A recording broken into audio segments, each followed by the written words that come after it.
So good morning, everybody. How's everyone doing this morning? Are we ready to challenge HIV criminalisation? Yes.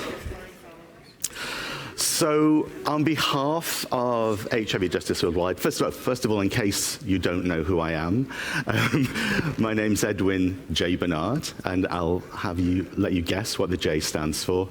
I'm the global coordinator of the HIV Justice Network and part of this awesome steering committee of HIV Justice Worldwide. And we have put together an amazing program today. And just to let you know some of the basics, we have the entire space. There'll be breakout sessions this afternoon, bathrooms and stuff. But before we get into the program, I'm going to introduce you to the man who I've described as being my personal beta blocker. He has been taking care of everything, the love of my life, my partner, Nick Feustel.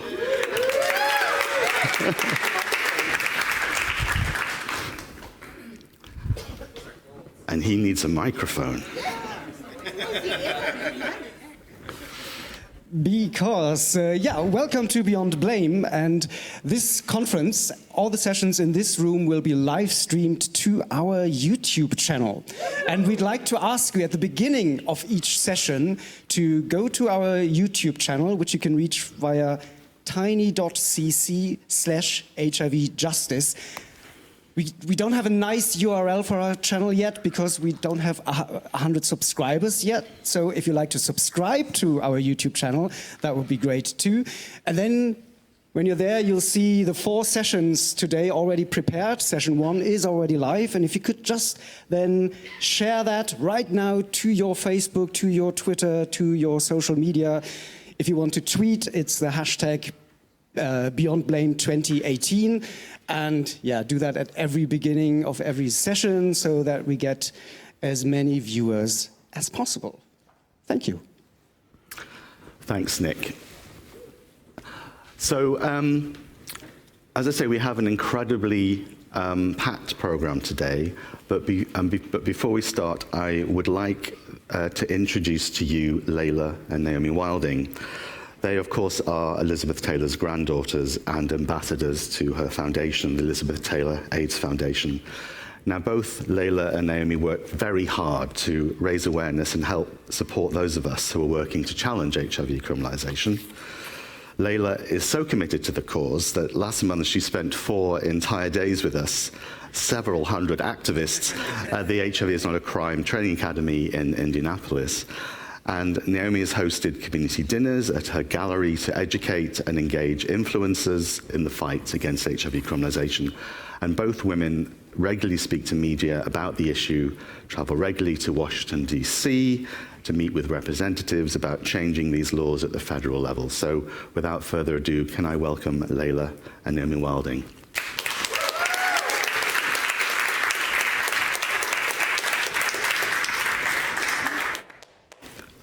I think we can use any mic you like, hopefully.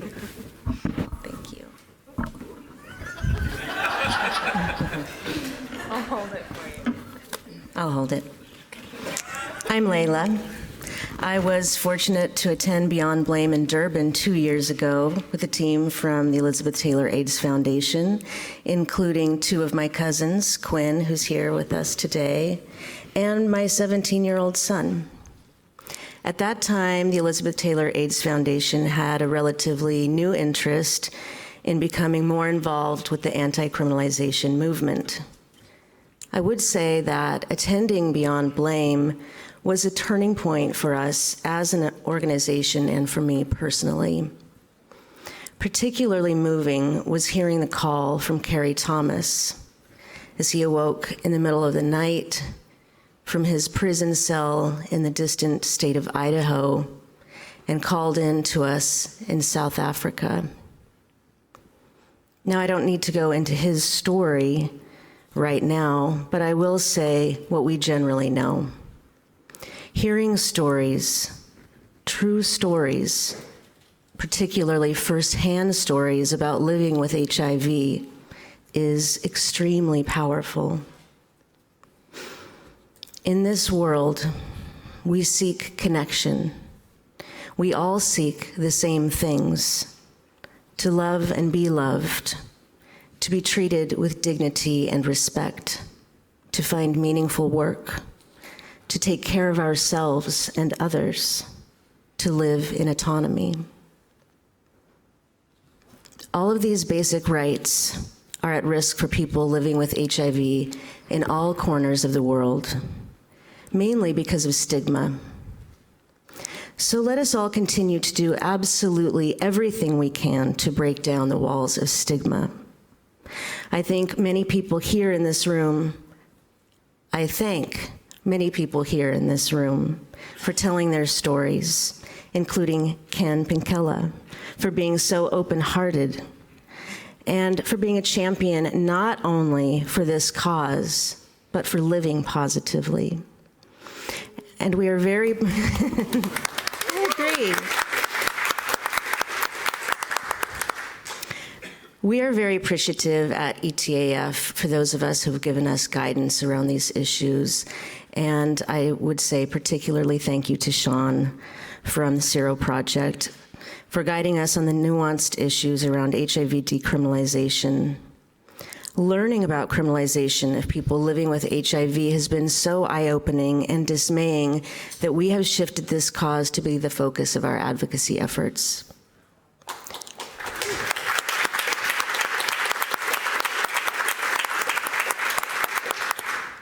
One of the reasons why our grandmother initially became so impassioned around her fight against AIDS was her outrage at the way people were being mistreated, her outrage at the way people were being stigmatized, marginalized, and discriminated against. She would be outraged today that this is still the world we live in. That people living with HIV are being singularly targeted and criminalized in every corner of the world is outrageous. And that is why we are gathered here today.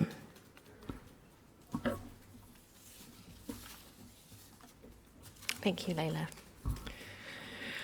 When our grandmother took on the role of AIDS activist, she did so because she saw great injustice. She recognized that as AIDS took hold among our population, it was more than a health crisis. It was a growing human rights and social justice crisis. It was being taken up by many as an opportunity to express discrimination, ignorance, and homophobia.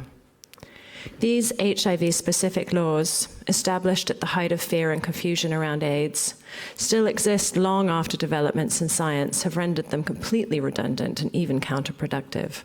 Now serve only to remind us that ignorance and stigma remain our greatest obstacle as we work to reach an AIDS-free generation.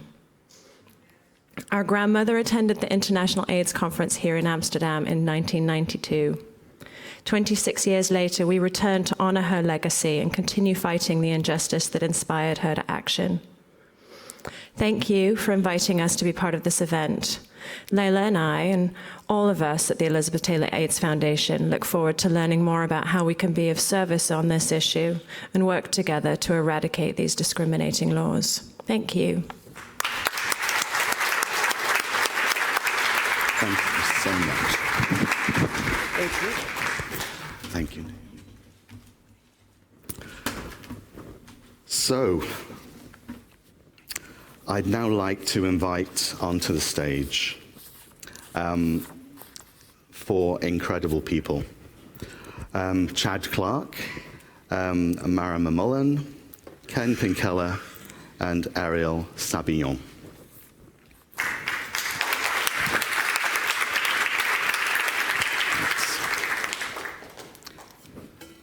I'm gonna, do you mind if squishing over, and I'll sit in the middle.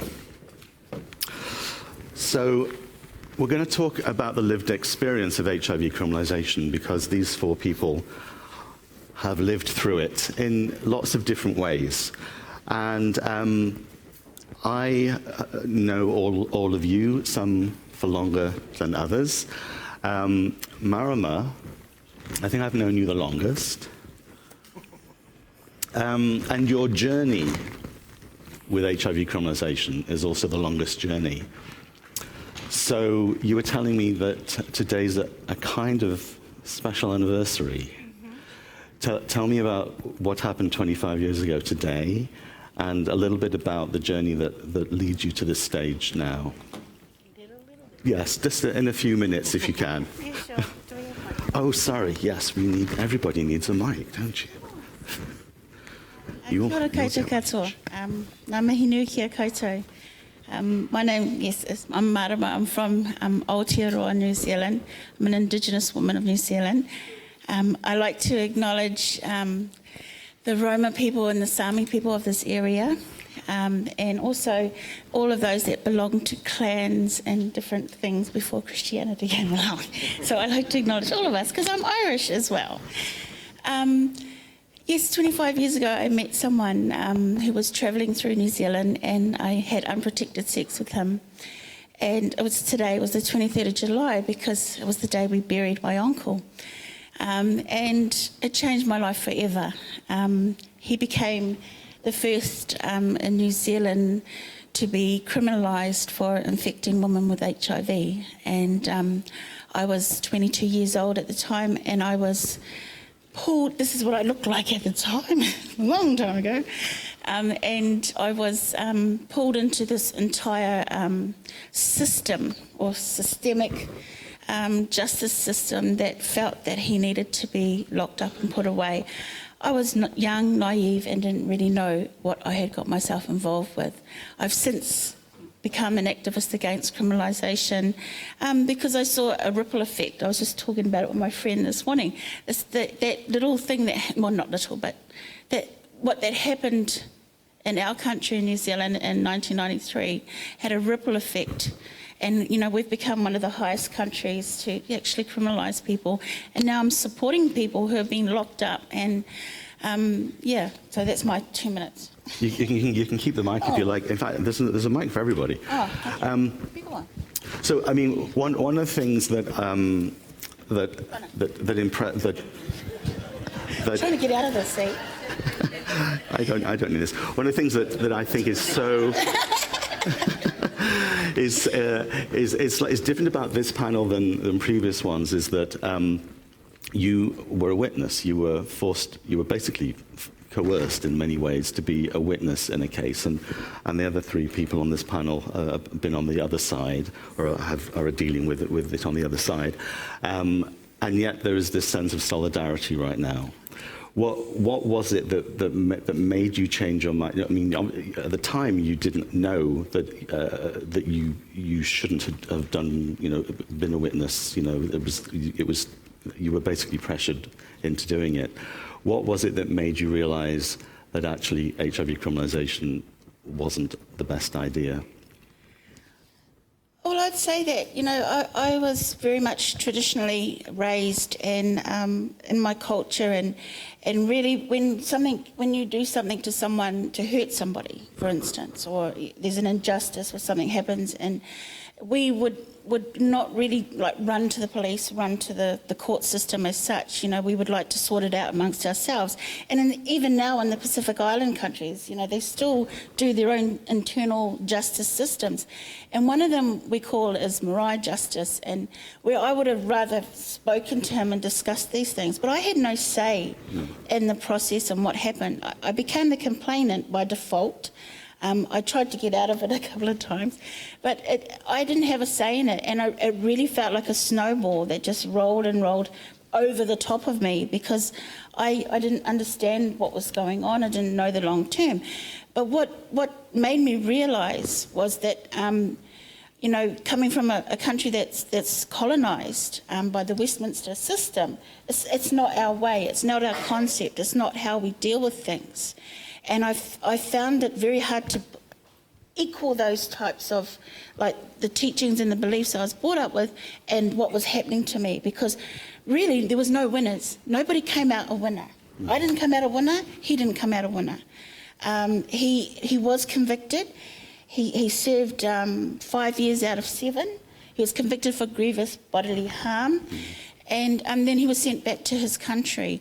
And to me it was like, and for me it was all about, I had to do it. I was doing my country a service. I had this pressure, but really I was sort of dumped, if you know what I mean. But by the time it was over, nobody really wanted to know anything about what had happened. So it was, I knew then that this is not a restorative justice type of situation. Mm-hmm. Nobody came out any better off, and he definitely did not.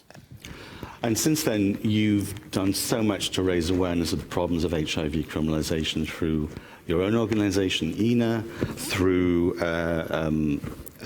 being on the board of ICW, being on the board of ICASO, and in fact, last year you and Chad met at a meeting, a conference in Montreal. So when you met, it was the first time you met Chad, was it?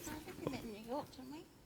Oh, okay, yeah, was it? So when the two of you met, did you talk about your experiences? I think I felt an affinity, and I think I briefly said something. I suppose for me, when I see particularly my brothers from the key populations who are so disadvantaged within the justice system anyway, that makes me angry. I mean, what are we doing? Are we legislating love? Are we legislating sex?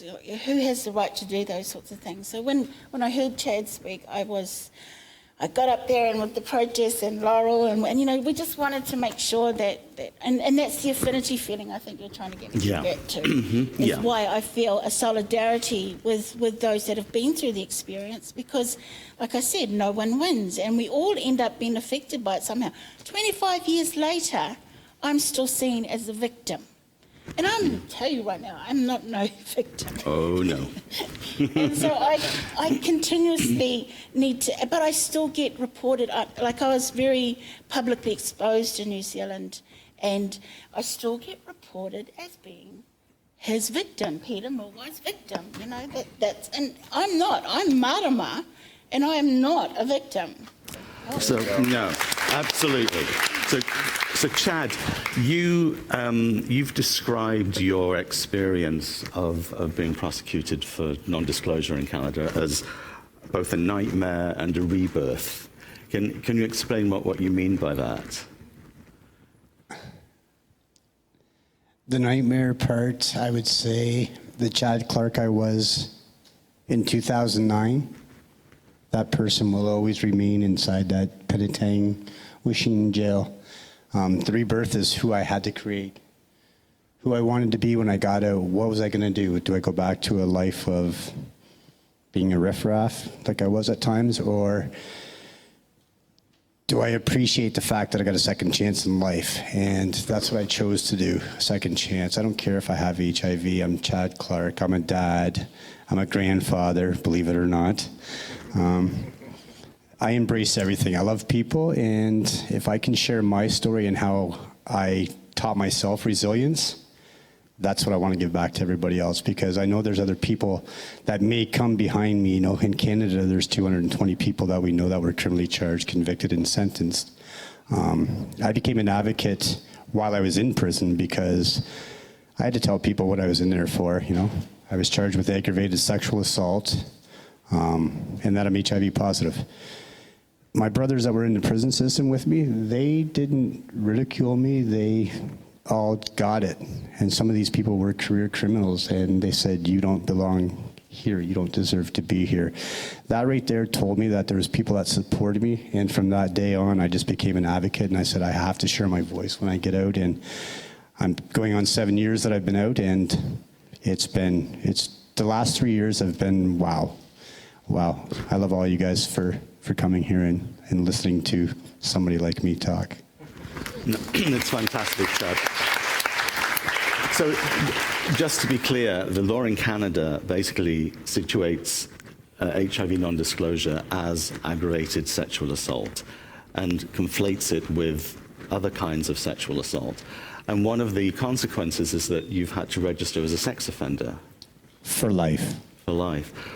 What does that mean? What does that mean in real terms for you? As you can see, it makes me blow out a lot of air, because that's the hardest part that I have to deal with every day living, is I'm considered a sex offender. I didn't go out and hold this person down or tie them up or put a gun to their head. It was consensual sex. It was a relationship. That's probably the toughest part for me. It's not the HIV. Yes, I have post-traumatic stress disorder. That can be a real kick in the pants some days.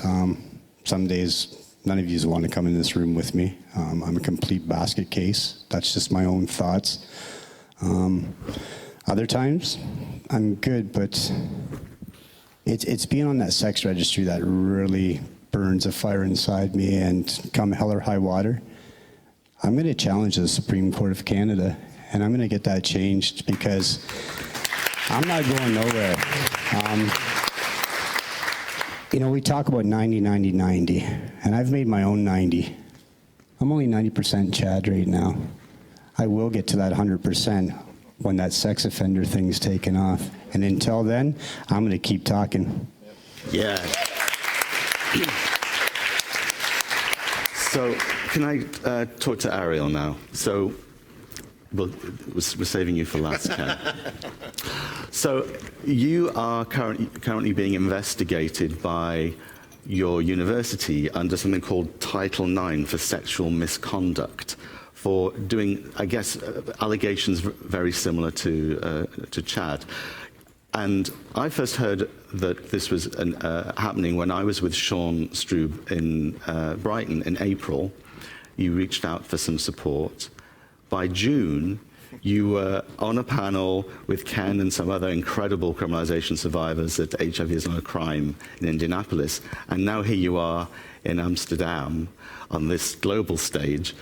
What motivates you to actually be so public about what's happening to you? Okay. You know, I think that I'm very, very empathetic. I'm very soft. I'm emotional. And I think that I saw it as something bad growing up because of, you know, Latino culture, machismo, and kind of like it's punished. So I always saw it as a bad thing to be empathetic and to be a soft person and care for people.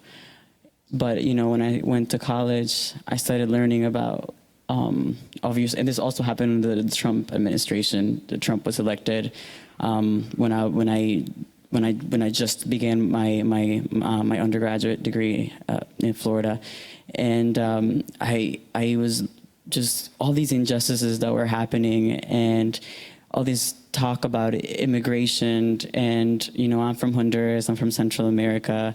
And I have family members that crossed the border. I know people that died, you know, on their way to the border. And, you know, I had all these lived experiences and sort of like a PTSD from the drug gangs violence in Honduras so I kind of, you know, really much empathize because I was watching a lot of my people, really people that I went to school with, people that, you know, were my actual family being talked about in a way that which is not accurate.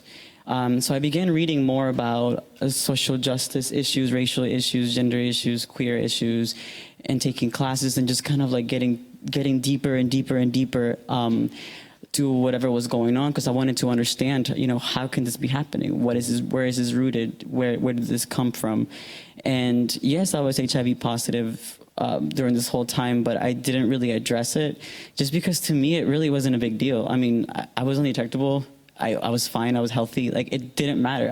I did not go about my day thinking, oh man, I have HIV. Like, I just didn't think about it. I was like, it's not, you know, the 1980s, not the 1990s. And I know a lot of you guys were around during that time and definitely have talked to a lot of people. And I can understand that experience. But for me, I'm 21 years old. I did not grow up around that. You know, we kind of talk about HIV in my circles as something that happened, something that but can be dealt with. You know, it's like, so I wasn't really scared, and none of my friends were scared, and most people I met really didn't care. And so, you know, we got to this, when it comes to disclosure, I don't even know how I feel about that, but, you know, I'm undetectable, and I didn't want everybody knowing what I was doing. I think that's personal information that I didn't really, I wasn't putting anybody at risk.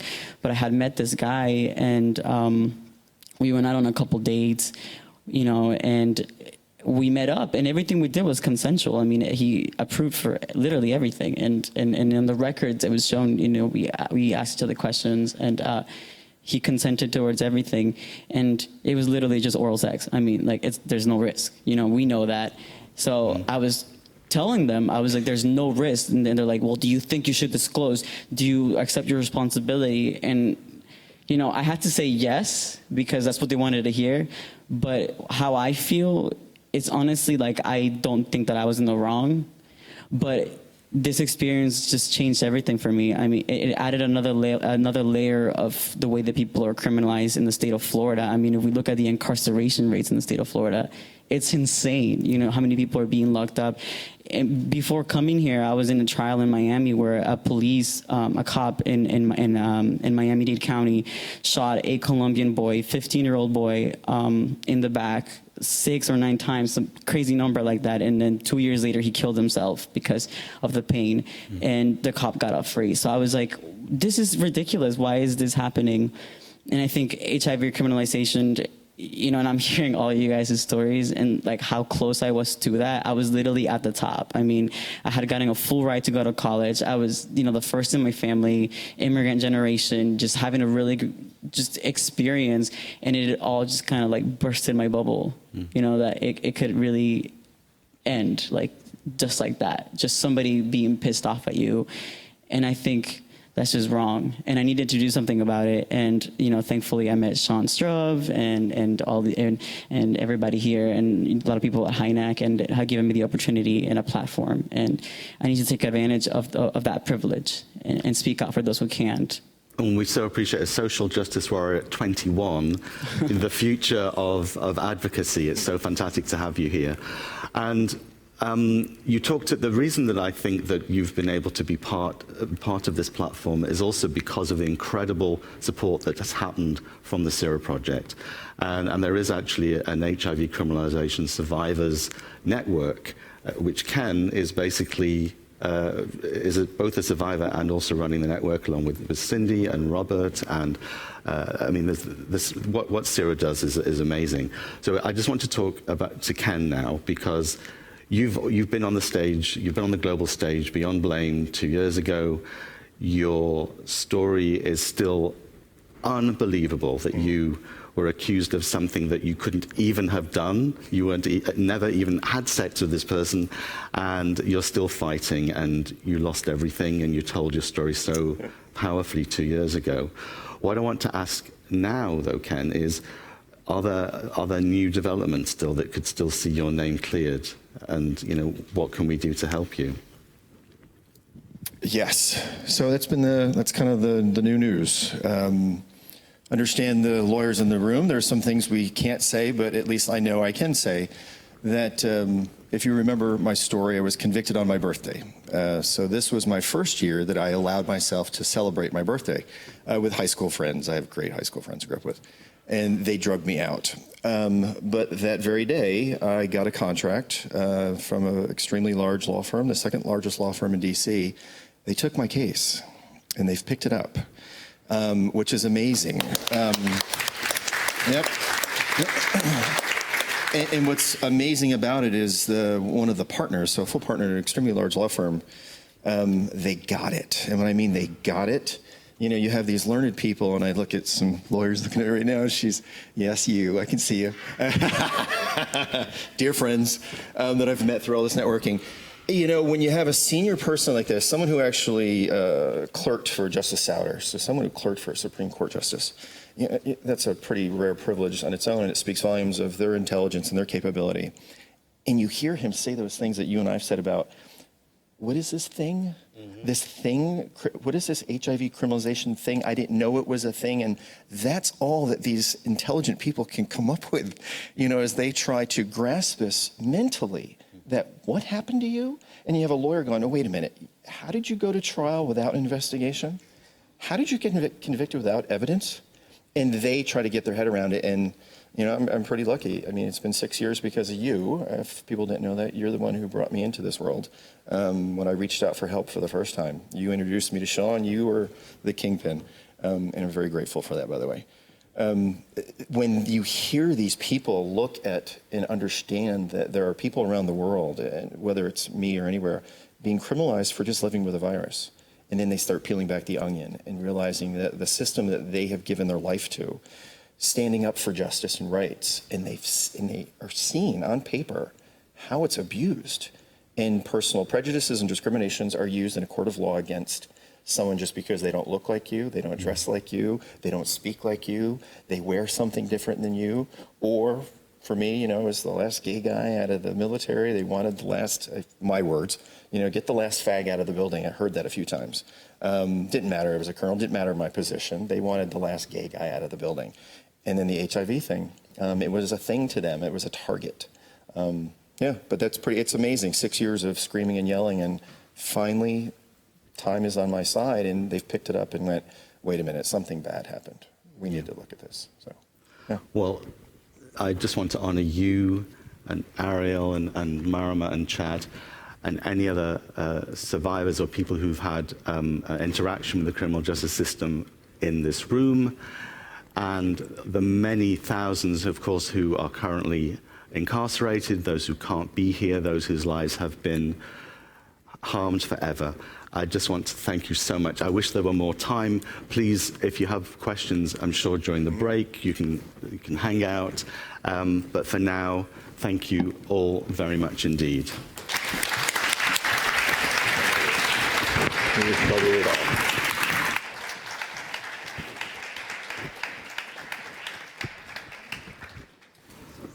Thanks, Chad. Thanks so much.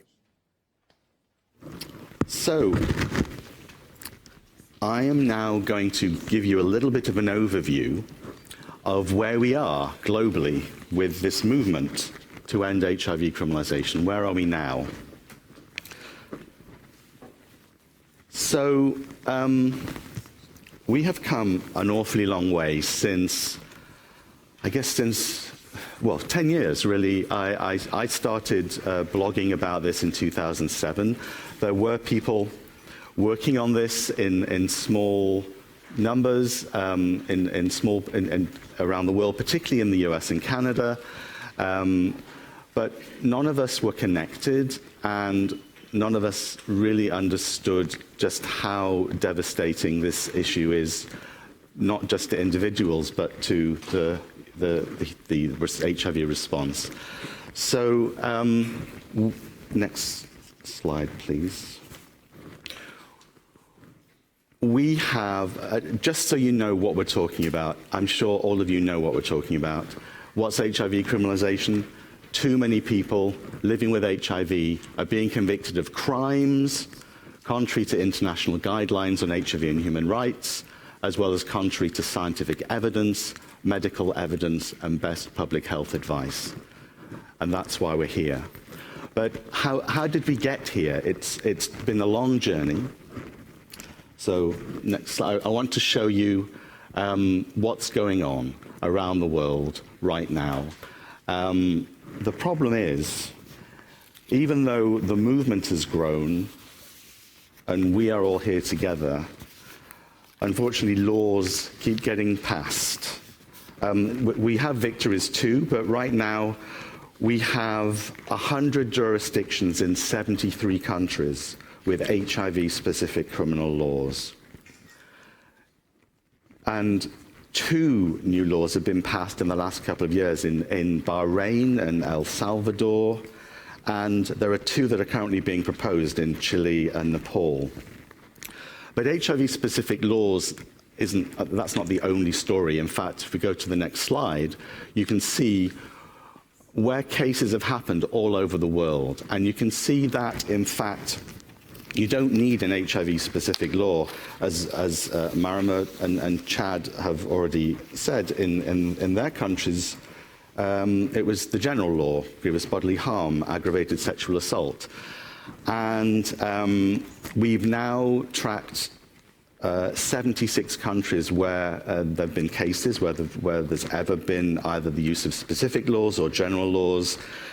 And the thing that's really worrying is that in the last couple of years, 9 countries that have HIV-specific laws have used them for the first time. Honduras, Kenya, Kazakhstan, Kyrgyzstan, Lagos State in Nigeria, Paraguay, Somalia, Tajikistan, and Uzbekistan. Now, some of the stands, they may have been prosecuting people earlier, but we have now amazing information from Eastern Europe and Central Asia that now tells us what's going on there. But not only that, cases have been reported for the first time in another 9 jurisdictions that have applied the general criminal law for the first time. In Chile, in Iceland, in Ireland, in Israel, Malawi, in Zamfara state, Sharia law in Nigeria, in Suriname, and the final part of the United Kingdom that hadn't prosecuted people, Northern Ireland, they've now had their first prosecution. So we are working very hard, of course, to change laws and hearts and minds, but the reality is these prosecutions keep happening. And just to highlight where the prosecutions are happening, unfortunately, the United States still has the most. Certain states are particularly problematic. Florida, as Ariel mentioned, actually has the highest number of cases within the US, more than than many other countries, as well as Ohio and Tennessee. And then in Canada also, unfortunately, is one of the top 5 countries. And then 3 countries in Eastern Europe and Central Asia, Belarus, Russia, and Ukraine. And we'll be hearing about that very soon. So if we move on to the next slide, talking about the problems, but we are here to find solutions. And this movement has grown quite dramatically. So the first time we ever got together sort of as more than just as individuals, but as a sort of a meeting, a pre-conference in Vienna in 2010. And all of these are screenshots of videos that we produced of these meetings, that Nick has produced. And I think part of the reason that even with a very small amount of money to begin with and a very small group of us, we were able to make a bigger impact because we were able to make films about this, the same with Sean and his HIV is Not a Crime short film. You know, we used technology. So we started meeting in Vienna, and then we produced in 2012 the Oslo Declaration on HIV Criminalisation, which became the founding document for the HIV Justice Network. Then we had the very first Beyond Blame in Melbourne, and thanks to Paul Kidd, who sitting on the front row is now on the board of the HIV Justice Network. That was his baby. He came up with the branding of Beyond Blame. He created the T-shirts, so thanks for that. And then 2 years ago in Durban, as Laela highlighted, we had our biggest pre-conference to date, and now here we are in Amsterdam. Now, over 170 people have registered. Maybe you're not all in the room right now, but I know that this movement is growing. You move to the next slide. So how is this movement growing? So HIV Justice Worldwide is this collaboration of 10 global and regional networks of people living with HIV, as well as amazing legal and human rights organizations. And I just want to name them all because all of these organizations have been part of putting on Beyond Blame and doing this work. So it's AIDS Action Europe, AIDS Free World, AIDS and Rights Alliance of Southern Africa, ARASA, the Canadian HIV/AIDS Legal Network, GMP+, the HIV Justice Network, ICW, Positive Women's Network USA, Sero Project, and Southern Africa Litigation Center. And thank you all for being part of this movement.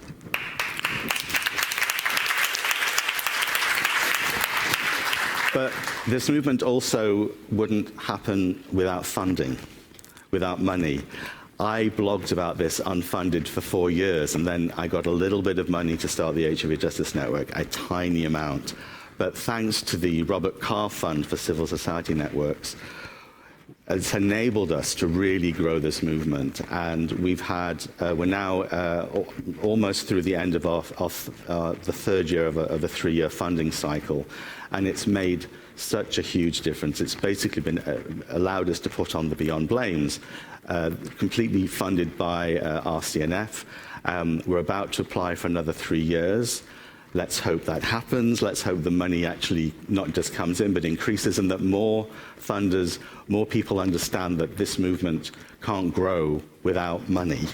You know, so just putting that out there. Thanks to RCNF.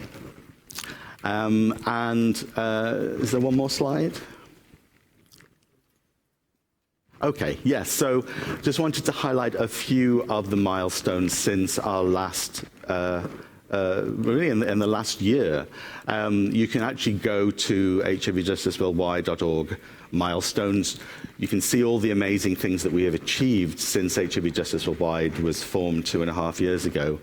But one of the things that I'm really excited about is that primarily thanks to Sally Cameron, where's Sally? There you are, working with Sylvie and the HIV Justice Worldwide Steering Committee, putting together this incredible HIV Justice Toolkit that pulls together every resource that exists in every area to help advocates understand how to challenge HIV criminalisation according to their own situation, because we know one size doesn't fit all, but that we also don't need to reinvent the wheel. And how many other cliches can I say in one phrase? But really, it's an amazing interactive toolkit. And one of the things that we're really excited about is that you can basically just pick the documents that you like, and you can put them into a reading list, kind of like an online shopping basket, and then you can download that, and then you've got that to refer to. So you can personalize your toolkit. We probably need to do more to promote that, to help people understand how to use it, because the resource is unbelievable. Another thing I just want to highlight is the media toolkit. This was produced primarily by Positive Women's Network USA, Go Nana, for HIV Justice Worldwide. It's working with the media is the bugbear, has been changing hearts and minds, the stigmatizing reporting. It's, the media is how the harms of HIV criminalization are multiplied 1 million times. And I've been wanting us to have a toolkit like this for years, having done monitoring for more than 10 years. This is an incredible toolkit. It gives you every kind of information, every argument, every kind of preparation you might need to deal with the media. Totally recommend downloading it, reading it, disseminating it. And again, that's available on the HIV Justice Worldwide website with a lovely bit.ly, because it's a really complicated URL. And one more slide, please. So, yeah, one of the things I'm most proud of, and I'm proud of lots of things that we've achieved of HIV Justice Worldwide, is that we have now been able to start working with people in regions, working with people on the ground. One of the things that's so important about this work is that we are connecting the local with the national, with the regional, with the global, and back again. Because we can't do all of this unless we know exactly what's going on the ground, but we also need to link to the global movements, to the normative agencies, the UNAIDS, UNDP, we'll hear from them later on. But it's so important. And so we have a number of these regional reports that are being produced right now, and the first two are ready and out, one on Eastern Europe and Central Asia, and one on Francophone Africa. And rather than talk about the content, I'm actually now going to invite all of the partners that we're working with regionally to talk about the work that's going on, and the work, both the challenges and the successes, and what's left to do in order to end HIV criminalization. So I'd like to now invite onto the stage Diego Grajalez from CNET Plus in Belize, Cécile Kazatchkine from the Canadian HIV/AIDS Legal Network, Svitlana Moroz from the Eurasian Women's Network on AIDS, Annabel from the Southern African Litigation Center, Sean Strub from the Sero project, Omar Siarif from GMP Plus, and Kené Esom from UNDP. So I'll sit here, and the rest of you, you can sit wherever you like. Please join us. Now, there's all kinds of microphones, and as I'm mic'd, I don't need one, so Cécile, you take one. Sveta, you take one. Okay. So Cécile, you're actually doing double duty right now, because although you work for the Canadian HIV/AIDS Legal Network, you've also been helping to galvanize a new movement, a new network in Francophone Africa, and that's one of the reports that's now been published. Tell us about what's going on in Francophone Africa, both in terms of successes and challenges. We've got some exciting news, haven't we? Yes, so thank you very much for giving me this opportunity. I'm sorry, it's me who is representing the Francophone network. It was supposed to be Ibrahim Kassoum from Niger. But unfortunately, he was not able to come to the conference at the last minute. So I'm replacing him, and I'm speaking on their behalf and on the behalf of the whole network, just not the Canadian HIV/AIDS Legal Network. So thanks to HIV Justice Worldwide, we were able to do a mapping of the situation in Francophone Africa, where there is a lot of, at least 18 countries in Francophone Africa have HIV-specific laws, and 16 of them have criminal provision, so provision criminalizing HIV. Only Mauritius and Comoros have no HIV criminalization. What the mapping allowed us to do is also identify organizations that work on HIV criminalization or that are interested, and so we could start creating a network of people who speak French and who can exchange information among them. And what the mapping also showed is that actually some prosecutions are happening in Francophone Africa, and that's something that is not really known. It's very hard to have information about those cases, but we have found that at least in 11 countries, there have been charges or threat of charges, and there have been convictions, and we have at least 5 court decisions on file now that we can, that we have, and it's in countries where there have been both some HIV-specific laws, but also I'm looking at my colleague Ahmed from Morocco, in countries like Morocco where they use the general law to prosecute people living with HIV. And to go back to your question about some exciting news, in DRC, we have colleagues who've been working very hard to change their law. That's the Democratic Republic of Congo. Yes. The second largest country in Africa. Yes. So, their effort have finally paid off. They have just managed to repeal the criminal provision in the HIV-specific law. And that just happened. It was enacted a few months ago. Yay. But it's now in force since Wednesday. So this is really fresh news. And I want to congratulate Serge Tamundele, who's been like a main driver of this law reform effort in DRC, and acknowledge that he was with us 2 years ago in Durban to talk about that effort. Yeah, absolutely. It's so amazing, and Serge has really expressed his gratitude just for our existence, hasn't he? Just the idea that we exist to support, provide information. It's been very heartening to know that we've inspired his success in DRC. Yeah, it's really nice of him to say that, because he's been doing all this work. They have put together a working group, interdisciplinary group on HIV and the law in DRC, and and you know, we have helped, we have provided resources, and I think just the fact that the movement exists has been very encouraging for him, and he described this as a force, and that it really inspired him. So I'm glad if we contributed, in, you know, both by providing resources and allowing him to be with us at Beyond Blame 2 years ago, but also if we can create inspiration, I think that's really nice. Absolutely.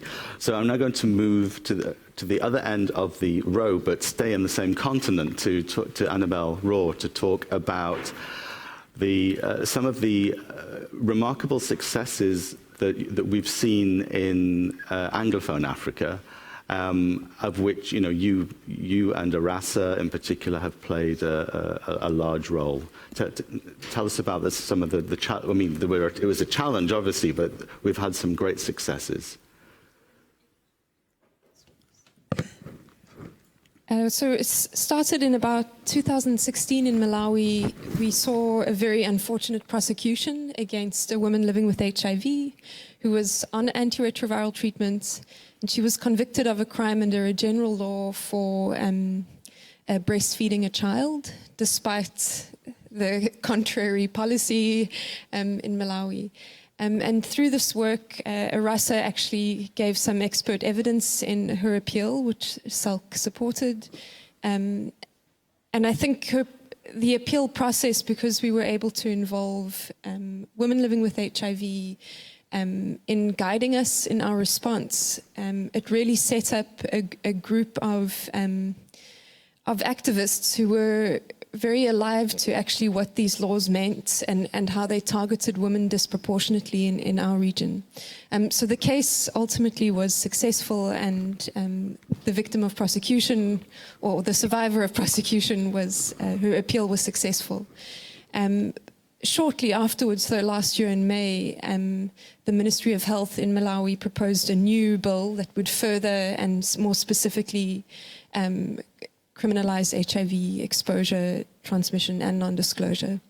But in a hopeful moment, women living with HIV and women activists, I think largely because of their experience working with our clients and in supporting her in the community afterwards, were very alive to actually what this law meant for them. And when parliamentarians were saying to them, we're enacting this law to protect you, they called them out. And we saw women, as you can see in these pictures, protesting, shouting at parliamentarians, rocking up at parliaments on the day that the bill was debated. And I think with a lot of support from lawyers who understood their role as being to legally empower activists to speak in their own voices and implicate what this law meant for their lived realities, I think Parliament was actually willing to listen. And in the end of last year, Parliament voted surgically to omit every single criminalising provision that they were proposing.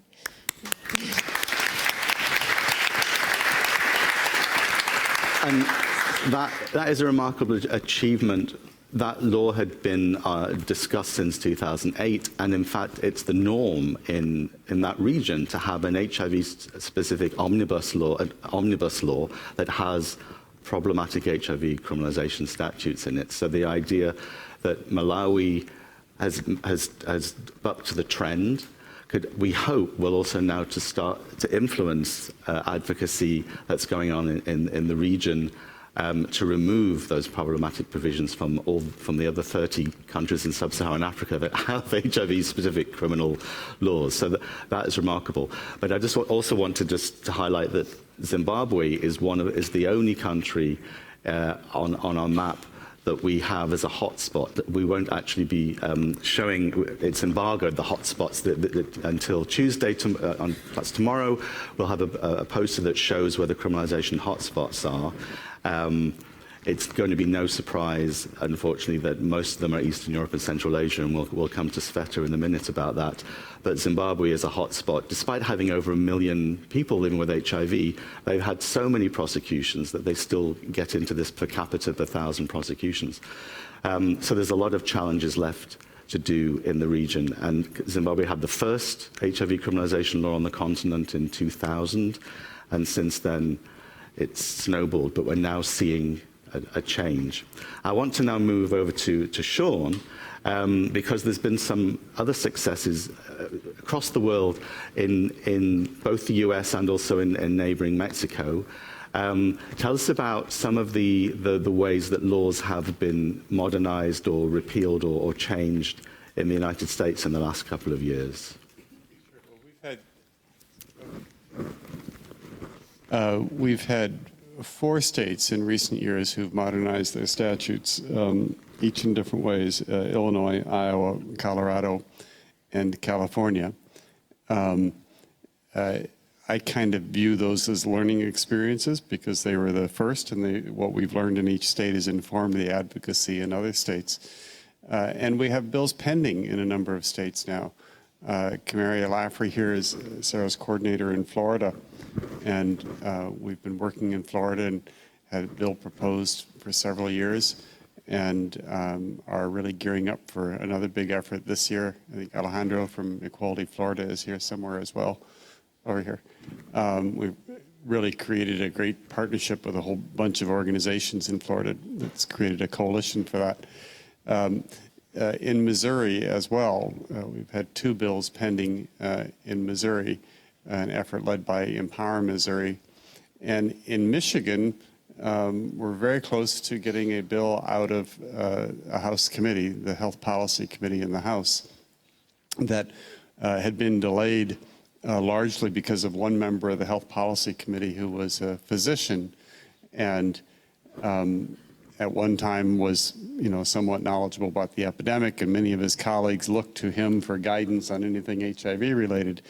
But he hasn't been involved in the epidemic in a long time, and his knowledge seems to have stopped the day, about 10 or 15 years ago. So we've had a real educational effort with that member, and we're hopeful that we're over that obstacle, and that bill will get reported out of committee in September. In North Carolina, there was a reluctance to go to the legislature because it's a very reactionary legislature, and for fear of what could happen. And instead, the focus was on changing regulations promulgated by the State Department of Health. And that is an interesting and challenging situation because, in essence, in North Carolina, they changed the regs so that now if a person is undetectable on treatment and successfully virally suppressed, they are no longer obligated to disclose prior to sexual contact. But if they are not undetectable, they remain subject to that provision. And just to say, that will be discussed and the issues, the pros and cons of that in the next morning plenary about whether that's the best way. So I won't go into that in detail, but as we get further into this, there are new issues arising, and how do we deal with those? In Florida, we have a challenge over holding out for a more comprehensive measure that also addresses the provisions around sex work, commercial work, sex work in Florida, and HIV disclosure or not. Each state, each of these jurisdictions has its own kind of political and cultural reality. And Sero's role principally is to support the people with HIV and make sure that they're at the center of this work in each state, and to support the strategies and decisions that those on the ground choose to pursue. In Mexico, that's been, I think, a very satisfying experience for us with Sero, and is a direct result of HIV Justice Worldwide being part of that consortium partnership. We had, before the HIV is Not a Crime conference, which we hold every 2 years, which is a training academy. We try not to call it a conference because it's a training academy. It's mostly people with HIV. It's around 300 we had this year and 300 2 years ago. And 2 years ago, we had a little bit of funding from HIV Justice Worldwide to bring in a small delegation of activists from Mexico. We had made contact with Dr. Patricia Ponce in the state of Veracruz, who was challenging that state's criminalization statute in court. So Patricia and several others came to HIV is Not a Crime, attended all the sessions, became really motivated, and went home and got busy. And that was in 2016. That fall, they presented a letter to the Supreme Court where the legal case had gotten, and we helped organize a press conference in Mexico City that ended up being held at the Federal Human Relations Office, this wonderful, gorgeous, colonial building that just... Human rights. It's a human rights... What did I say? Not human relations. Oh, no, human rights. Human rights. Excuse me, the Human Rights Office. But it was a wonderful building because it just felt like important things happen here. And so we had a number of different people speak at the press conference, and there was all sorts of media. We were on television and papers all over in Mexico that day. And then the following year, the activists in Mexico, this sort of core that came to HIV is Not a Crime, and it started to grow from then. We helped them organize a national meeting, the first national meeting on HIV criminalization in Mexico, and had about maybe 30 activists from around the state, and spend time together creating a strategic plan and sort of creating a national coalition that then went out and had some amazing successes. Literally, like in the weeks following it, they had, I think a bill withdrawn, and legislators saying they changed their mind, that they really appreciate being educated on the issue, and sparking a true national movement that is vibrant and growing and very exciting. And then in February of this year, the news came down from the Supreme Court that we won that case, and the Supreme Court ruled that the statute in the state of Veracruz is unconstitutional. There are a number of other states that have criminalization statutes that still need to be addressed, but that was pretty exciting to get a ruling from the federal, the highest court in a country. It's really remarkable, and not just for the country, but I think for the region. Yeah. And maybe even for the world. So I think we need to congratulate Veracruz, the activists, that too as well. Well, and Patricia Ponce, who's not here. Absolutely. But, I hope she'll be watching this on video because she's a pretty amazing person there. We've been lucky to partner with. So Diego, we brought you into this work quite a little bit later, and you attended the HIV is Not a Crime Training Academy in Mexico City. What we wanted was for you and your colleagues to learn about HIV criminalization so you could become our hub for Latin America, the Caribbean, because you're in Belize, you speak English and Spanish, a kind of a neutral country, a relatively neutral country for the region. Tell me about what you learned, first of all, at the Mexican Training Academy, and then by pulling together the Latin America Caribbean report. What have you learned about what's going on in the region? So to give some context on criminalization of HIV in Latin America, so it's 33 countries that form Latin America. 7 countries don't criminalize HIV. 5 countries have HIV-specific laws, including my little country, Belize. 21 countries criminalize HIV under HIV non-specific laws, and in a total since 2000 to now, there have been 53 cases total of criminalization. 39 of those cases came from Mexico. Yeah, which is why the success of the Veracruz really set a precedent for the region, because because now activists now see this and then they say, okay, we should start doing something in the whole region.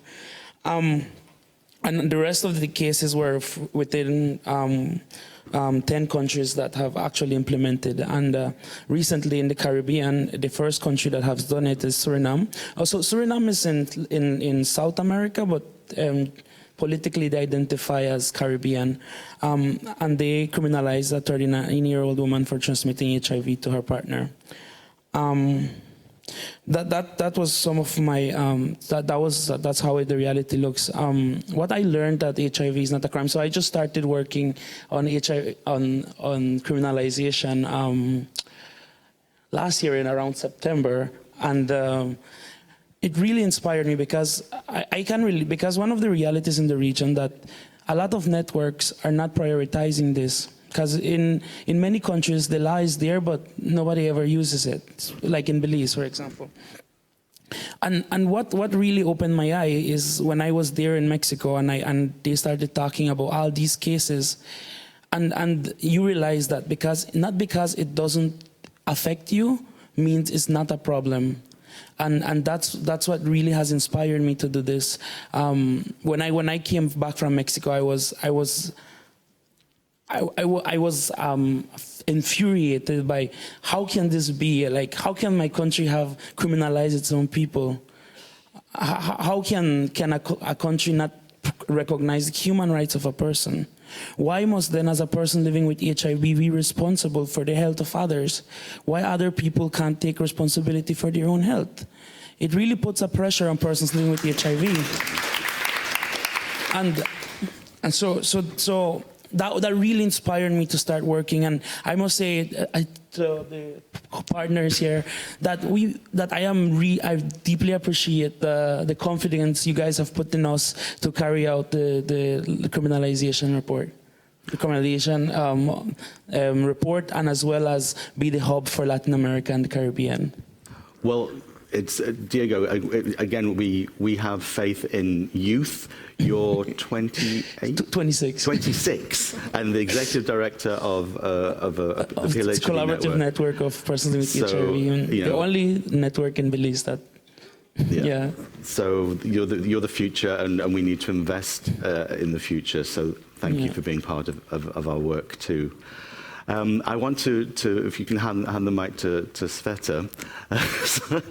Now, your region, I hope, whilst we don't have incredible success stories, there is still amazing work happening in your region. But one of the things that we have discovered is how much a problem HIV criminalization is in your region, and in particular in Belarus.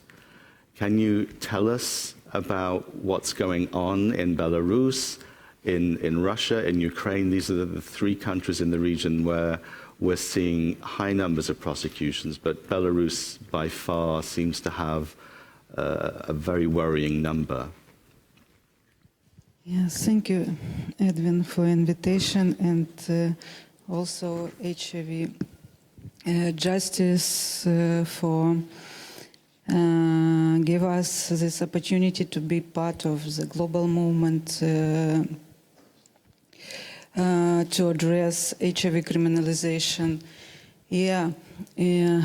It's really, we have very, how to say, really bad reality around HIV criminalization in Eastern Europe and Central Asia.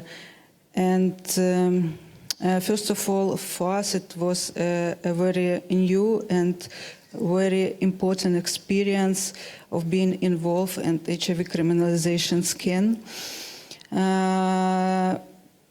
In order to deeply understand the legislation barriers and how community can be united to bring this issue, and how we can address the importance of this issue within the community. Because now and for, I think not now, but during the whole PLH movement, we can observe such kind of split between those people living with HIV who are saying it's criminalization, it's okay, and people living with HIV must be punished. And from those who don't want to take responsibility for the health for other people. And it's important to facilitate discussion within community around how we can build together the harmonized movement against criminalization, and together understand how better to go towards improvement of quality of our lives, and to build safer, enable environment to realize and enjoy our human rights. Going back to Eastern Europe and Central Asia, so we're doing scan of about 20 countries of Eastern Europe and Central Asia, 20 countries, 15 out of them have HIV-specific laws. And of course, it's war situation in Russian Federation and Belarus. And I gave you some statistic. In the Russian Federation Criminal Code, they have amended to include a note which states that if a person living with HIV disclose their status and a person voluntarily agrees to perform the action that may create a risk of HIV transmission, then the person no longer holds criminal liability for any potential transmission that may occur. Several countries have similar classes in the legislation that can protect a person living with HIV, for instance, in Kazakhstan, in Moldova. But in countries such as Belarus and Uzbekistan, these do not exist. And since in 2015, there has been a drastic increase of HIV criminalization cases in Belarus. At least 50 counted in the region of Homel. In the first half of 2017, many cases being brought to court even when persons that disclose HIV status and their partners agreed to continue with the relationship. So just in case you didn't catch that, in one region, the Gomel Oblast of Belarus, last year, in 6 months, 50 people were prosecuted. But it's unbelievable. And so what you're saying is that in a number of countries in the region, including the Russian Federation, there is at least a disclosure defense, which is the very minimum one would hope for, because it's just, otherwise it's horrible. It's just basically strict liability, and then the prevention is only for, only the person living with HIV is responsible for prevention. But there has been some amazing advocacy done since you've raised the alarm about Belarus, and particularly the Gomel region. And the People Plus network have been doing some really great work. They actually went to the court to talk to the justice there to see if they could change things. Yeah, they started some new movement against HIV criminalization led by people living with HIV in Belarus. And now we support them to continue, first of all, continue monitoring and continue media campaign to shift the focus of media from the punishment to promotion human rights and tolerance toward people living with HIV. And the second and also very important part, to work with the prosecution officer, with the parliament members, to address and to make them better understand how criminalization is a reflect of people, and also they work with the law enforcement officers and not investigate, but how to say more correctly. So it's, they help us to understand that also how police officer can receive more money for salaries of charging people living with HIV. So it's like a business for them. Yeah. So also we need to address these issues. And of course, in the new phase of our project this year, not in Belarus, but also in Russia, and also we involve two new countries, Armenia and Tajikistan. So now we really focus on direct help for people living with HIV, because many of them don't have resources to protect themselves. And for us, it's also extremely important to ensure that people living with HIV affected by HIV criminalization need to have resources to be protected and in courts and be more confident and be supported by their peers, local advocate. Well, we're really excited to continue to be working with the Eurasian Women's Network on AIDS. We're really grateful for your uncovering so many hidden cases and prosecutions, but also in your methodology of how you work, you engage with women living with HIV on the ground, and that connects to you, you connect to us.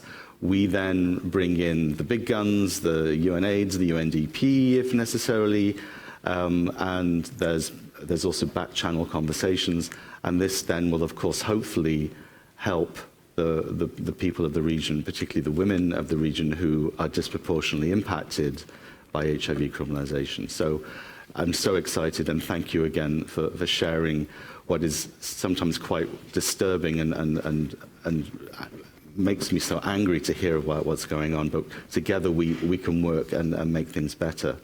So thank you, Sveta. Thank you.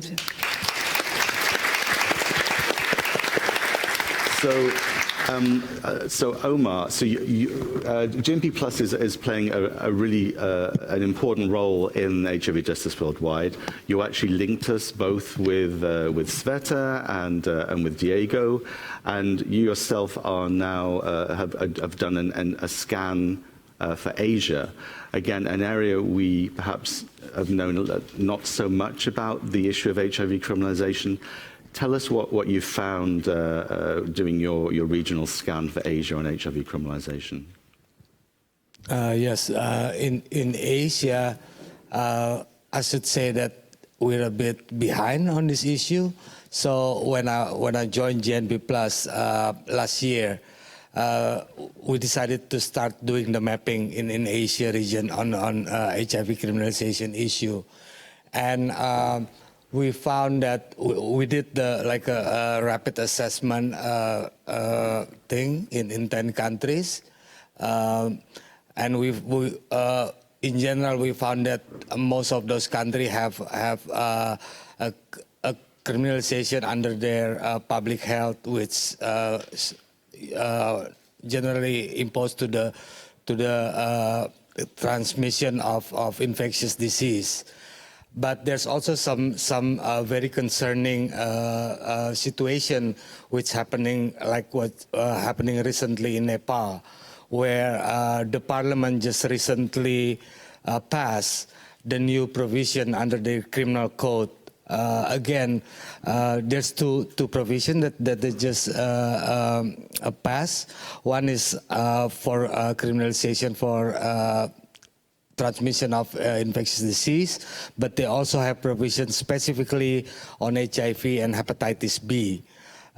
This is just recently passed, I think, early this year. And under that new provision, if a person intentionally transmit HIV or hepatitis B, they can be, prosecuted with 10 years in prison or 100,000 rupees fine. And so, Omar, and just to say that, like so many HIV criminalization laws, even though they say intentionally, in fact, it's often interpreted in a very different way than we might consider intent, having malicious intent. Often laws are written in a way that are so vague and so broad, it actually, intent is just basically whether you disclosed or not, or whether you used a condom or not. So even though you say intentionally, and the law is written that way, it's not really about intent at all. Exactly. I think that's what we also, especially during the study, we also find out that PLHIV community have very little understanding on the language of the law. So that's why, like what Edwin just described, I don't think we have that far of understanding of legal language.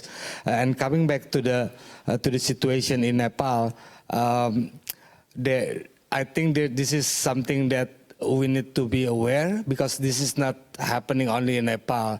There's also a situation in Indonesia where the politician is exploiting the fear of general society towards key population and also people living with HIV. I know we will have a specific session on this afternoon, but I just want to share that this is a very alarming situation where politicians took advantage and used that fear to gain for their political gain, and especially if it's coming to like what happened in Indonesia right now. This year, it's already been a couple of raids on same-sex practices, although there is no law in Indonesia which criminalizes same-sex practices. But the politician has been using this, I'm sorry to say this, working together with some media who support them, because next year will be election years. So this, trend is also something that we need to be aware of and start, working together and how we need to address this, because to me this is much more a bigger issue and more systemic as well. Thanks, Omar. Now, I haven't forgotten you, Kené, but we need to go back to Cécile for a minute to talk about Canada. Because, Canada is, one of those top 5 countries, really problematic, aggravated sexual assault, terrible Supreme Court rulings in 98 and 2012, but you are getting somewhere. Tell us about some of the things that you've been doing to try and actually move things along in Canada. Yeah, I think there is movement in Canada. We've been talking a lot about Canada, so it looks like we don't even need to introduce it anymore. The legal network has been working for more than 20 years on this issue with his colleagues, and I think there are different things that I wanted to highlight. First, at the community level, I think that we've made some interesting achievement in the past 2 years with the creation of the Canadian Coalition to reform HIV criminalisation. So this is the first national coalition in Canada to against HIV criminalisation, and we have some amazing activists on the coalition, including Clarke. So I just wanted to mention this and to say that even if HIV criminalisation is a difficult issue and it's a controversial issue even within the HIV community, but we managed to get a consensus statement with more than 150 organizations across the country agreeing against the current use of the criminal law and calling for law reform and guidelines also for prosecutors in Canada. So that's one of the a big achievement at the community level that I wanted to highlight. Also, I think in the court, we are making some progress. I mean, we had this very bad decision by the Supreme Court in 2012 that opened the door to prosecution, even in circumstances where someone uses a condom or have an undetectable viral load. And we've raised the alarm after the decision, and we have seen cases of people prosecuted even if they have an undetectable viral load or they use condom. But we've been really pushing to bring science into justice by, with the help of scientists who mobilized in Canada to develop a statement on the science and in the context of the criminal law. We've also been supporting defense lawyers and make sure that they are aware of that statement and that they are aware of, the latest development in the science. And we've been, of course, talking with politicians as well and educating judges.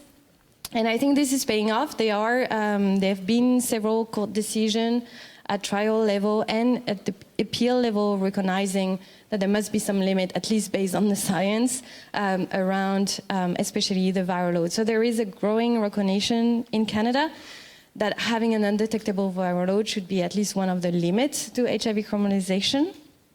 And this is true in court among prosecutors, who some of them are now withdrawing charges when they see that someone had an undetectable viral load. So that's another small victory. But also at the government level, and that's kind of new for us, especially at the federal level. So recently, on December 1st, World's Day, the federal government of Canada actually released a report and denouncing the over-criminalization, that's their term, of non-disclosure in Canada. And the report does include some interesting recommendations. So that's, I think, really something that we should celebrate as a, important advance. But of course, we say it's still modest because, as in the press release, so polite, like Canadians, modest. That's how we speak. But because of course now we need to see some action and some concrete measures that actually, prevent unfair prosecutions in Canada. And we continue to see people being charged, and we've been good at the response, but we want this case to not come to the court in the first place. So more work to be done, and I should also highlight that in Ontario we've been pushing for guidelines for prosecutors. It's been extremely difficult to collaborate, to work with the provincial government, the Ministry of Justice. They've just really shut down. But around the same, actually on the same day, then the federal government, they released some procedural guidelines saying that people who have an undetectable viral load should not be prosecuted. And so it's not sufficient, it's only about viral load, but it's also a victory a modest advance. Yes, a modest advance that we should highlight and should be proud of, even though there's still a lot of work to do. So you have a very vocal critic of the Supreme Court decision in Justice Edwin Cameron, who will be here later this morning, constantly criticizing the Supreme, as a sitting judge in South Africa, criticizing the Supreme Court. And he was also yesterday on a panel that was launching the new supplement to the Global Commission on HIV and the Law's original report in 2012, which has been, for many of us, almost like the Bible of all the things, all the recommendations, not just around HIV criminalization, in so many ways that the law interferes and harms the HIV response. Now, Kené from UNDP, tell us, and yesterday you launched an additional, a supplementary chapter 6 years after the launch of the original report. And I know that scientific advances was one of the reasons that you did this. Can you tell us a little bit about why this report and why now, and what you hope to achieve from it? Thanks.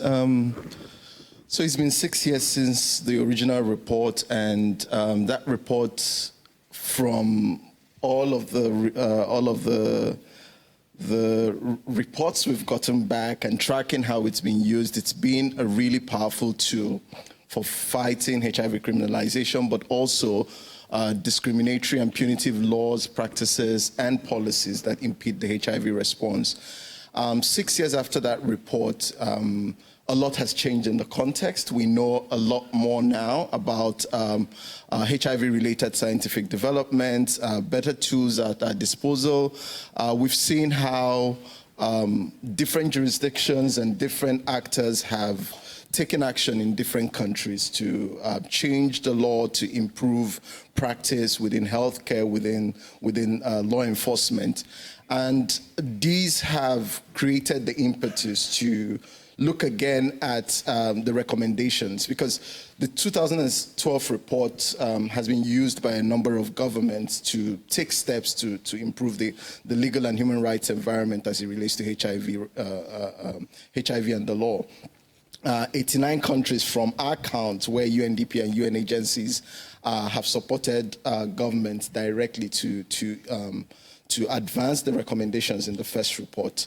So this 2016 report takes cognizance of new developments in science. Now we know that We've seen studies around PrEP. We know the efficacy of PrEP. We know the efficacy of suppressive antiretroviral therapy. And we know that some of these laws, even now, are more absurd than they were in 2012 when the commission first released this report. But we've also seen changes in the context, politically and otherwise. We've seen retreats in leadership. We've seen changes in sexual reproductive health and rights access, the rights of women, and the way there's just been an attack globally and politically around some of these issues that the 2012 report touched. We've seen the shrinking of space for civil society, who are critical to turning the tide on HIV criminalization, among others. And so these are some of the issues that this supplement touches on. It validates completely the 2012 report, but in very specific terms speaks to some of the realities since 2012 on the issue.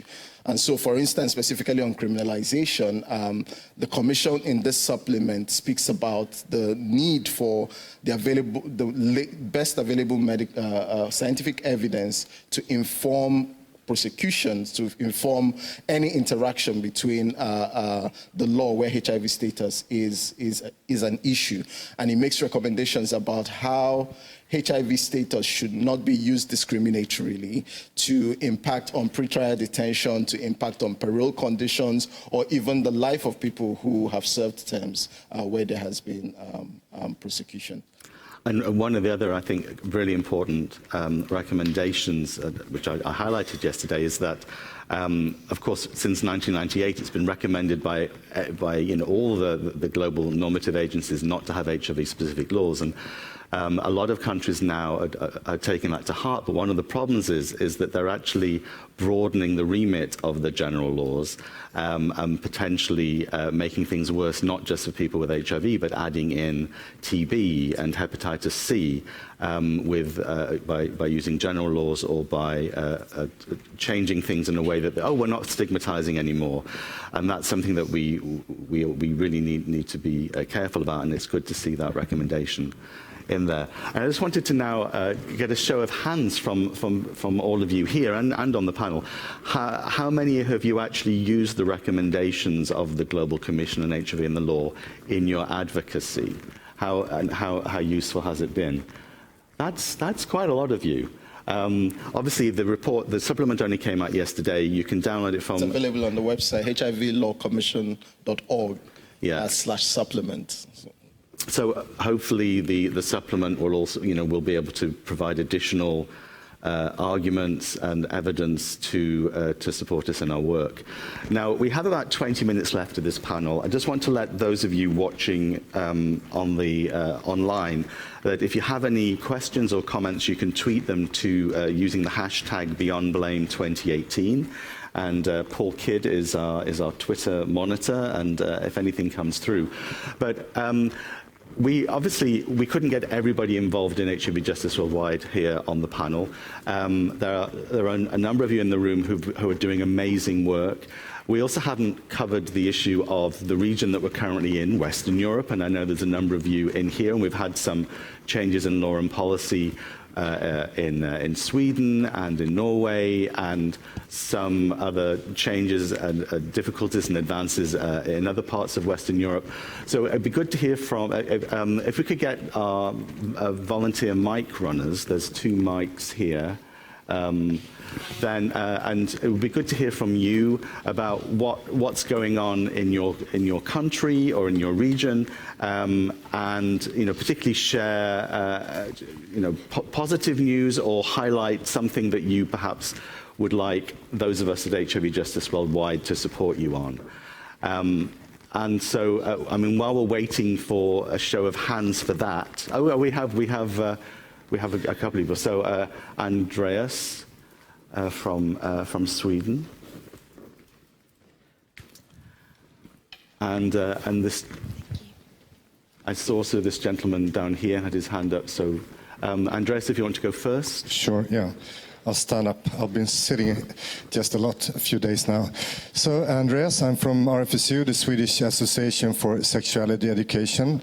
I've been working on the topic of HIV and criminal law since 2001. And recent years, together also with HIV Sweden and RFSL. So just a few weeks ago, we actually had a very good progress. The Supreme Court took on a case after some debate from our part. There was a person who was actually acquitted in the city court and later on in the Court of Appeal. The person did not transmit the virus. The person was well treated.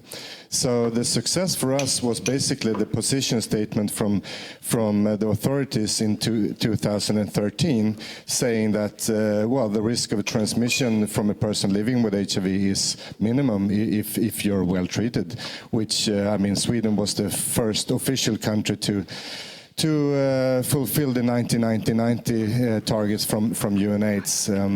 So after October 2013, actually just a few weeks after that position statement, there was a person acquitted from Court of Justice.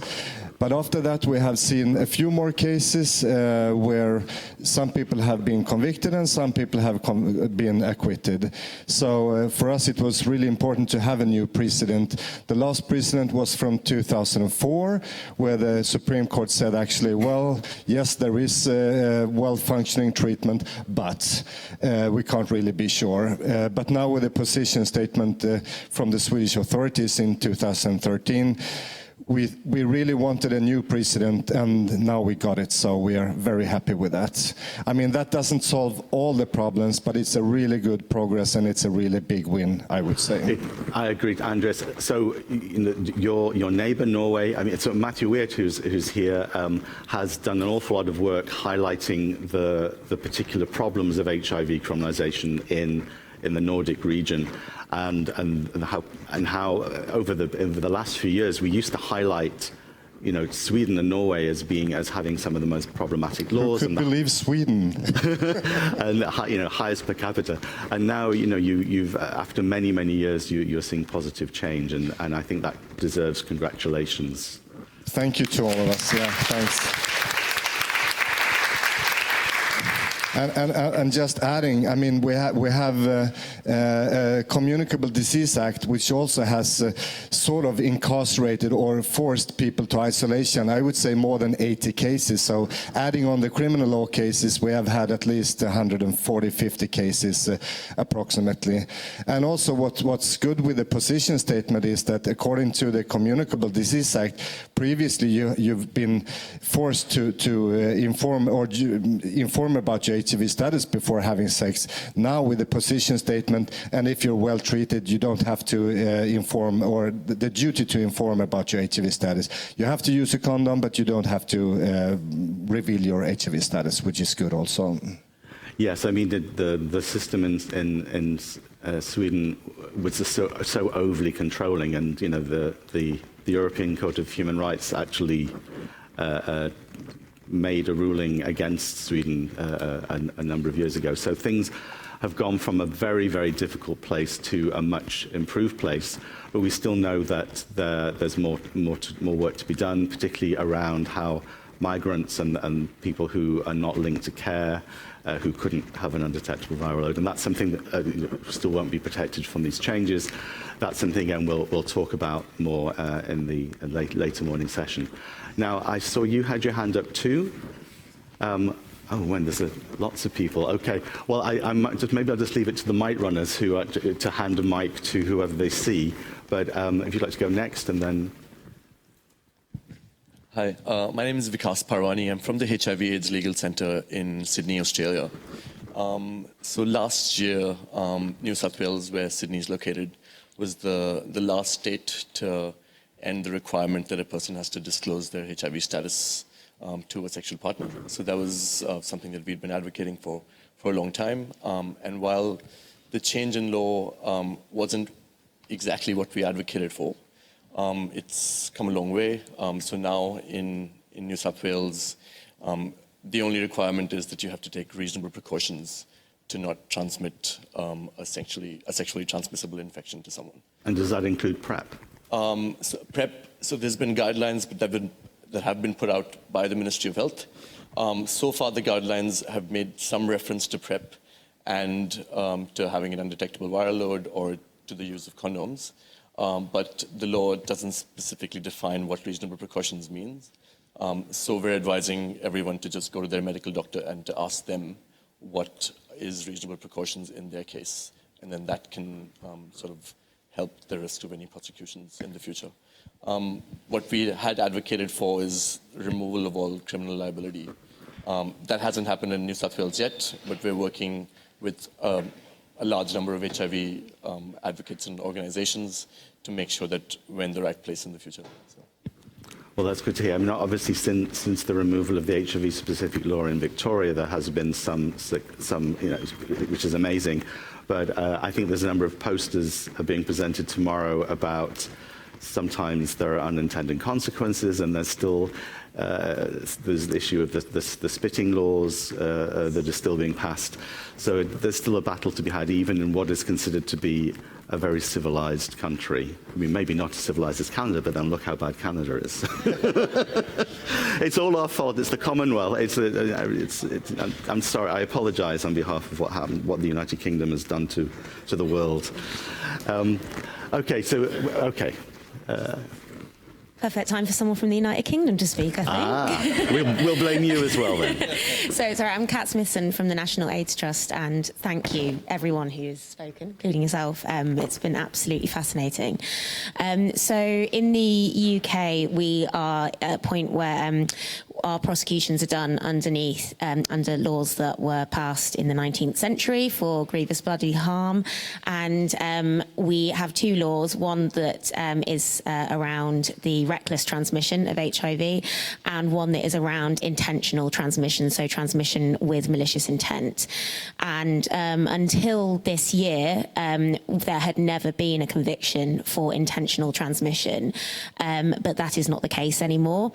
And this is a really significant kind of step in the UK, and I think that it's opened up a lot of different discussions within the HIV community as well, I think, and that's one thing that I kind of wanted to say, because I think a couple of times it's been highlighted that it's a contentious issue sort of within the HIV community as well.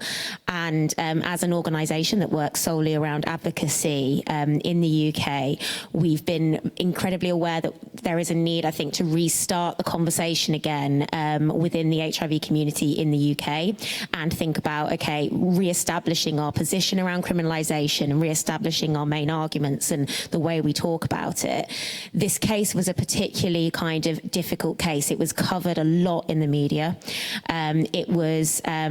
It involved a lot of different complainants, some of which had, we believe, gone to the police directly, some of which we believe the police had sought out directly. And I think that the thing with it is that a lot of the organisations that are often advocating and supporting people around criminalisation were in the situation where they were also supporting the complainants as well, and those were particularly difficult circumstances. So it's put a lot of people in a kind of difficult situation, and has made people feel I think it's made people feel wary about talking openly against criminalisation in a way that perhaps we wouldn't have done before. Not to say that that's changed people's positions on it. Overall, I think everybody in the community accepts that this was a really, really horrendous kind of series of events that happened, but the HIV was not the right hook on which to hang a prosecution, and that actually it was sort of a distraction from a wider kind of issue around abusive relationships and things like that. And it's actually become an HIV issue because of the conviction that was given, because it was a conviction for intentional transmission as opposed to maybe other things that were around it. But I guess a question I wanted to ask is how we deal with some of these tensions in the community when issues like this come up, how we continue to make the case and advocate when we've got the press working against us, when we've got such negative stories coming through. And I guess, I'd just be really interested to know if there's any other experiences like that as well from others in the room. Yeah, well, I mean, thanks for highlighting that. So tomorrow, Sally Cameron will be presenting in the oral session looking at the data, and we have done some very early analyses of the kinds of cases get prosecuted. And, you know, what we're seeing is that I think that case is pretty much the only, in the last 2.5 years, the only intentional case that we would describe as being, you know, with malicious intent that was proven, the mens rea was proven, and the phylogenetics were also consistent. All of that, all the things that, you know, the UNAIDS and UNDP guidance, all of those things say those in those very, very rare instances, we would not say that was an unjust prosecution. Now, there's a bigger question about whether HIV criminalization in and of itself is something that should exist, and the broader issue of how do governments control the bodies of people, not just people living with HIV, women, and you know, and in fact, one of the main breakout session today will be discussing how all the different movements about the way that governments control bodies. We need to join together the criminalization of abortion, the criminalization of same-sex, of people who use drugs. All of those things are they're all linked at their core, you know, and the tensions between our rights to have happy, healthy, personal, private lives and what the government can legislate. That's not deflecting from that particular question about intentional. It is. I think it's an ongoing debate about. But I highlighted earlier that in fact, you know, so many laws are written that where they say the HIV-specific laws say intentional or willful or knowing, and they're interpreted by the media and often by the judges as meaning that there was malicious intent and all these things were proven, and the science could also show that one person infected another, and these are the things that we have to rally against, and that these cases of malicious intent proven beyond reasonable doubt are so unusual that whilst it was something that had to be talked about in the UK because it was a case, those are the things that they're red herrings, that there are so many people prosecuted for so many things that are nowhere near that, and there are so many problematic laws. So that would be my response. I don't know if anyone else on the panel would like to add to that. Yeah, hearing you talk about how to work with the media, so I just recently started, and all the cases that I found, all of them put it in a very negative way, and I think as a movement, I think is now we need to start to see how we engage the media, which is why I really liked the toolkit.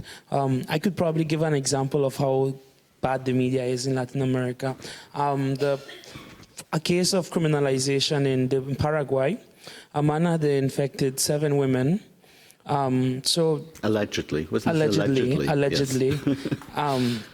So what they did, they had the media was in the police station, and they were calling out if any women out there were infected by this man to plead to come if they were infected by HIV. And it was during the course of a whole day, 7 women came, and he was charged for the 7 cases of infecting the women with HIV, and that's really terrible, because how do they prove? I mean, in most Latin American countries, we don't even have the technology to prove if you transmitted HIV. I mean, I think even around the world, I think there is not many experts that are familiar or know this, so that they can actually say, okay, you infected this person. So just checking in with Paul, do we have any questions or comments via Twitter?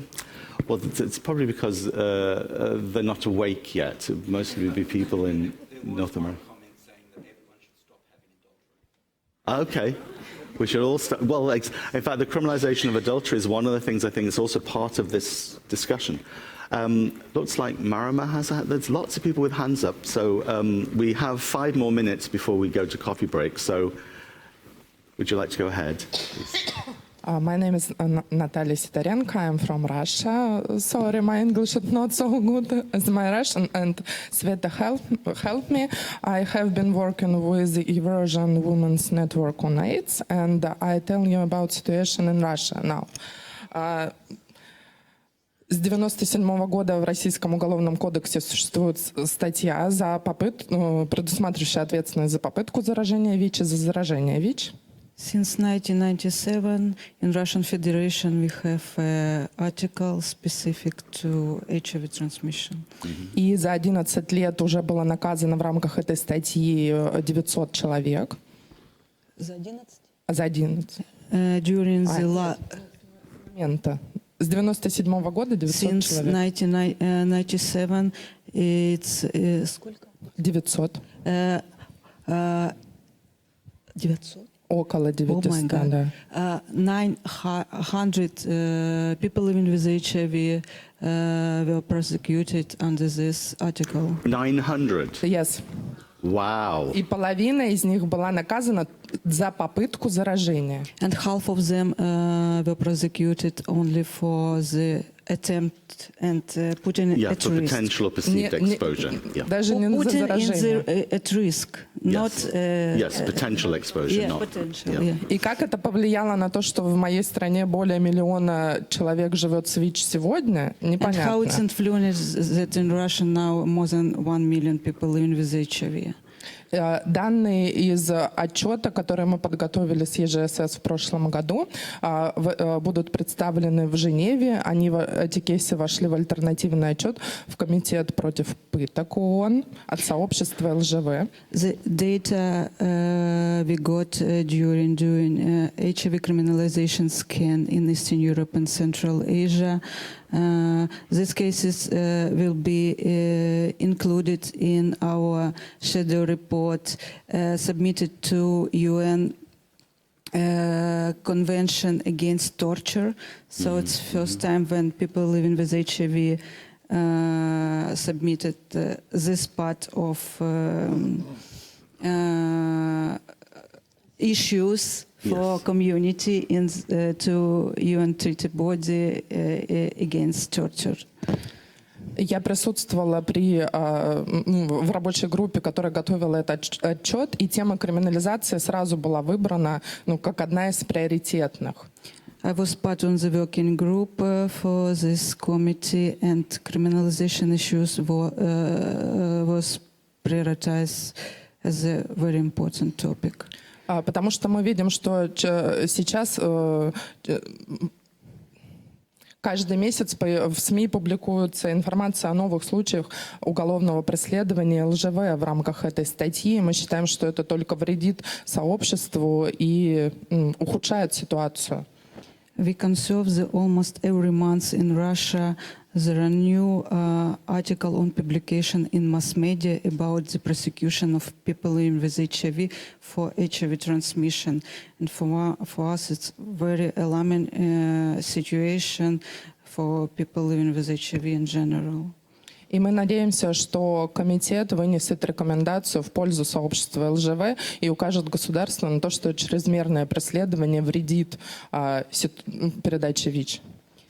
And our expectation that the committee, we submitted our report, will provide clear recommendation for our government and realize that HIV criminalization is a huge threat for adequate response for HIV epidemic in Russia.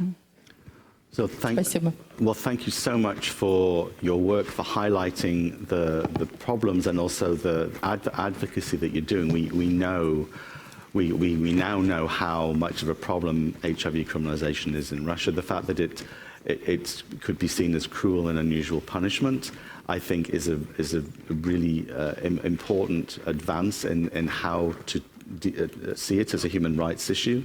Спасибо за вашу работу, что вы подали этот отчет, и что это важно по правам человека. So I know there were a few more hands up. We'll take 2 more, and then we need to go to coffee breaks. And if you could be brief, please. I'll be very brief. Thank you. Okay, thank you. So in the U.S. right now, we have a heightened police presence for African Americans in particular that is murderous at its worst. Okay, so that's a human rights issue. And so when we explore HIV criminalization and being Black in America, I wonder what platform or investigation has it taken on an international scope about criminalization, the heightened criminalization of HIV, or people living with HIV, and also race. Because I know that for us, it's really critical, especially on the ground in Louisiana in particular. I mean, thanks very much for highlighting it. Certainly, there has been a lot of work being done around the racialization of HIV criminalization in the US and Canada. And we also know, although maybe we haven't done quite enough of the analysis of the impact of certainly how HIV criminalization in Europe and in Australia and New Zealand is primarily of Black men, most of whom have come from Africa originally. It's work that needs to be highlighted. The racialization is, particularly the US and Canada, I think is, given the current political situation, it's definitely part of the discussion of how the state controls bodies of the other. And we're all conflated. Anything that's not basically a straight white man, middle-aged man. So, Marama, you get the last word before we get off to coffee break. Oh, thank you. Thank you. I like having the last word, but actually, I'm standing up here because the sun is shining in. But this is something that has polarized a few communities, particularly amongst women. In my case, I knew of 20 women that had been infected by the same person, but how do you, without a doubt, prove that that's intentional? The judge could not do that. Mm-hmm. However, we've had situations in my country where someone's wife won't sleep with him because he's HIV positive.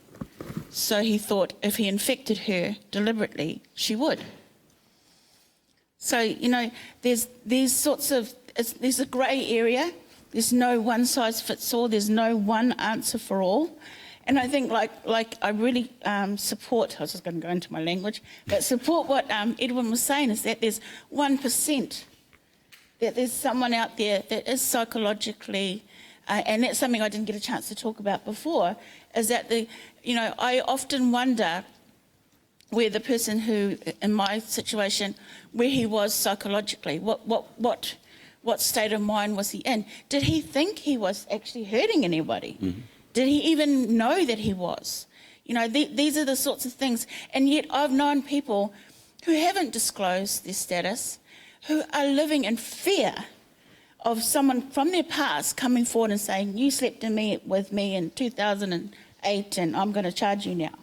So, you know, there's so many areas, and I'm hoping your breakout groups will really get in to those things, because I don't think we can just say there's one answer for all. No, absolutely right. Highlighting really the stigma of HIV creates layers and layers of internalized stigma that can result in mental health issues that could obviously concerns which impacts on disclosure, and in extremely rare circumstances can also mean that someone acts out. And so you're referring to a case in New Zealand from about 5 years ago where a man injected his wife with his blood.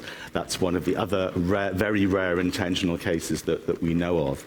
But again, to highlight, we don't want to, I mean, it's like those things do happen. It's not like they don't happen, but we don't need a raft of laws you know, just in case that happens. And it's not going to prevent someone who's already dealing with all kinds of mental health issues, as the criminal justice system is full of people who actually would be better off with mental health support than actually being sent to prison or being prosecuted. So on, one last. So it wasn't the last. Okay, Good I'm afternoon, being very everyone. kind. I'm Anatoly Lishanok from Belarus. I want to add some words for speaker from Russia. It's really a huge problem in our region, criminalization of HIV. And in my small country, where only 8 billion of population, last year was 130 case of criminalization case about article when people transmit HIV. Most of them was church people who live in discordant couples. It's really problem, and where are we now? Now we before line when we can't be silent. We must. I said we have to finish. Current time our organization applying our parliament, and we want to change this article, and I think helpful all community in the world, all support of community, we do it. Thank you. Well, thank you, and you're from People Plus, yes? Yes. So people, we highlight, we respect, we think you're doing amazing work under very difficult circumstances. And Sveta highlighted your work earlier, perhaps you missed it. But yes, it's very important that we now link together and we support each other. And this is what we're talking about. Yes, there are still many challenges, but look what can be achieved when we actually put our heads together, when we have the funding to do so, when we link the local, the people who are being impacted with the regional and then the global and back again. So I just want to thank all of our panelists, not just for being here today, but for the continued work that you do in supporting the movement to end HIV criminalization. And all of you who are listening and have contributed, thank you so much. So a round of applause. Thank you.